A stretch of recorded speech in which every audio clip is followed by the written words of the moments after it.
¿Alguna vez has sentido que desafiar una tradición puede despertar algo sobrenatural?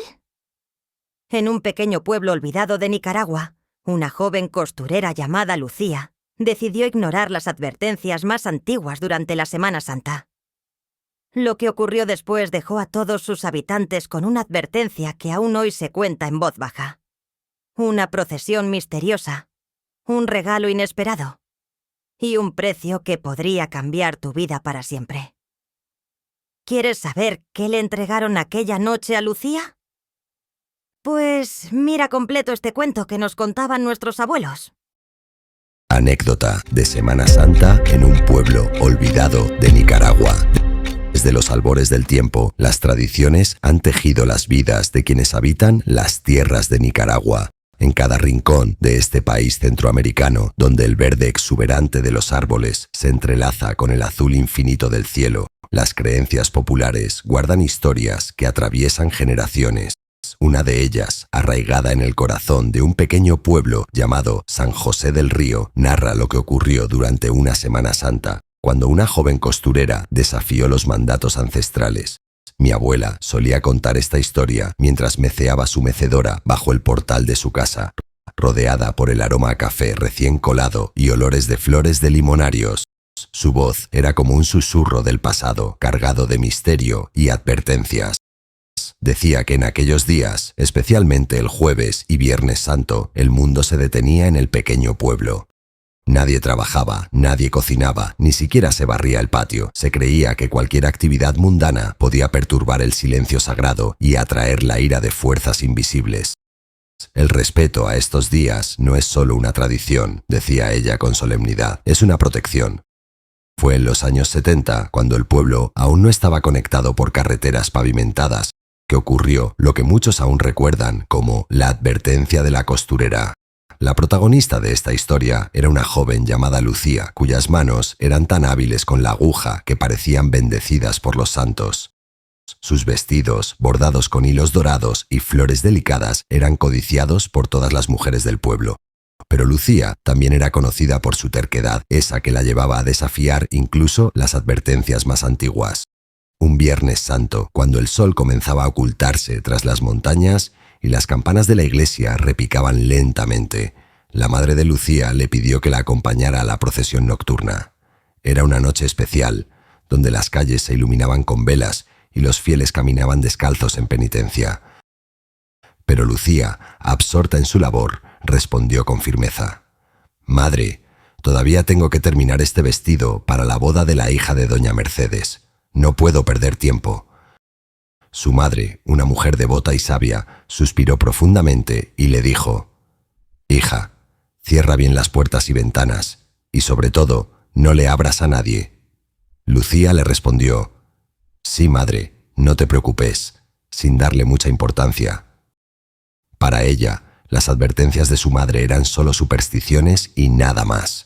Después de que su madre salió rumbo a la iglesia, Lucía se sentó frente a su máquina de coser Singer, una reliquia familiar que había sido heredada de su abuela.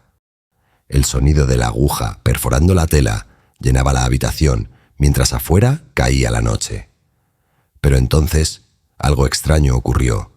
Un murmullo distante comenzó a filtrarse por las rendijas de las ventanas. Al principio, Lucía pensó que solo era el viento moviendo las plantas del jardín, pero pronto se dio cuenta de que no era así. Los murmullos se transformaron en voces apagadas, como un coro de susurros que avanzaba lentamente. Intrigada, dejó su trabajo y se acercó a la ventana. Por las endijas se asomó y lo que vio la dejó paralizada.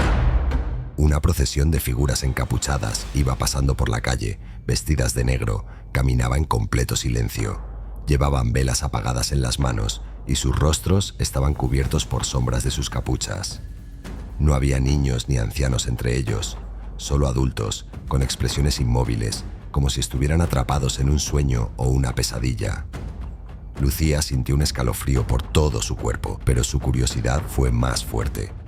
Abrió la ventana y preguntó con voz temblorosa: «¿Qué procesión es esta?». Una de las figuras se detuvo y se acercó a ella. Era una anciana encorvada, con un rostro demacrado que parecía tallado en piedra. Con una voz que resonaba como un eco desde el fondo de una caverna, le respondió: una procesión especial.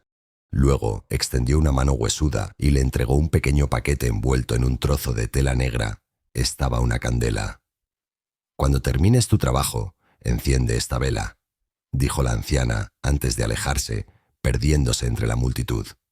Con su corazón latiendo rápidamente, Lucía cerró la ventana, pero trató de convencerse de que no había nada extraño en lo que acababa de suceder. Después de todo, en Semana Santa era común ver procesiones nocturnas. Regresó a su máquina de coser y continuó trabajando hasta que terminó el vestido. Cuando su madre regresó de la iglesia, Lucía le contó lo ocurrido con una mezcla de orgullo y curiosidad. «Hace rato pasó una procesión y me dieron una vela», dijo, mostrándole el paquete. Su madre palideció al instante. Tomó el paquete con manos temblorosas y lo desenvolvió lentamente. Lo que encontraron dentro las dejó sin aliento. No era una candela, sino un hueso al parecer humano, amarillento y frágil, que parecía haber sido arrancado de una tumba olvidada. «Virgen Santísima», exclamó su madre, santiguándose repetidamente, «has recibido algo que no debías». Esa noche, Lucía comenzó a sentirse extraña. Un peso invisible parecía oprimir su pecho y una fatiga inexplicable la invadió. A la mañana siguiente, apenas podía levantarse de la cama. Sus manos, antes ágiles y precisas, temblaban tanto que no podía sostener una aguja. Los médicos del pueblo no encontraron ninguna explicación para su enfermedad y pronto se corrió la voz de que algo sobrenatural la había tocado. Desesperada, su madre acudió al padre Antonio, el párroco de la iglesia local. Este escuchó atentamente la historia y luego dijo con gravedad: «Si quieres salvarse, debes devolver el paquete a los que se lo entregaron, pero solo podrá hacerlo en la próxima Semana Santa, cuando la procesión vuelva a pasar». Los meses transcurrieron lentamente para Lucía. Su salud empeoraba día a día y su cuerpo se volvía cada vez más débil. Sin embargo, cuando llegó la Semana Santa siguiente, reunió las pocas fuerzas que le quedaban y esperó con ansiedad la noche del Viernes Santo. Cuando la procesión apareció nuevamente, Lucía se arrastró hasta la ventana con el paquete en las manos. Con un esfuerzo sobrehumano, lo extendió hacia una de las figuras encapuchadas que pasaban frente a su casa. La misma anciana que se lo había entregado un año antes lo tomó sin decir una palabra y desapareció en la oscuridad. A partir de ese momento, Lucía comenzó a recuperarse poco a poco. Aunque nunca volvió a ser la misma, recuperó parte de su fuerza y pudo retomar su vida. Sin embargo, jamás volvió a trabajar en Semana Santa. Desde entonces, su historia se convirtió en una advertencia para todos los habitantes del pueblo, recordándoles que algunos límites no deben cruzarse. Y así, cada Viernes Santo, aún hoy en día, cuando las procesiones avanzan bajo la luz de las velas, los ancianos cuentan esta historia